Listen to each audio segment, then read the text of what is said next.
اور اب آپ کو بتائیں کہ یونین کونسل 64 ٹنڈو جام کے چیئرمین دانش صابر قائم خانی اور ان کی ٹیم میں علاقائی ترقیاتی کاموں میں عوامی مسائل کے حل کے لیے بھرپور طریقے سے سرگرم ہیں۔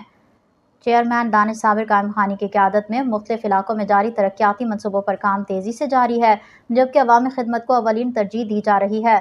مظفر آباد اور کریم آباد کے علاقوں میں 3 روز سے خراب ٹرانسفارمر کی وجہ سے بجلی کی فراہمی معطل تھی۔ متاثرہ مکینوں نے جب یہ مسئلہ چیئرمین دانش صابر قائم خانی کے علم میں لایا تو انہوں نے فوری نوٹس لیتے ہوئے اپنی ٹیم کے ہمراہ عملی اقدامات کیے۔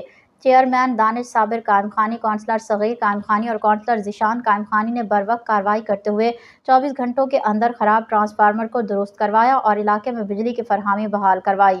اس موقع پر چیئرمین دانش صابر قائم خانی نے کہا ہے کہ عوام نے ووٹ اس لیے دیا ہے کہ ہم ان کے جائز مسائل کو ترجیحی بنیادوں پر حل کریں۔ میری پوری ٹیم کا اولین مقصد عوامی خدمت ہے اور ہم ہر وقت عوام کے ساتھ کھڑے ہیں۔ عوامی نمائندے ہونے کے ناطے ہمارا فرض ہے کہ ہم ہر ممکن حد تک اپنے لوگوں کے مسائل کو فوری مؤثر حل فراہم کریں۔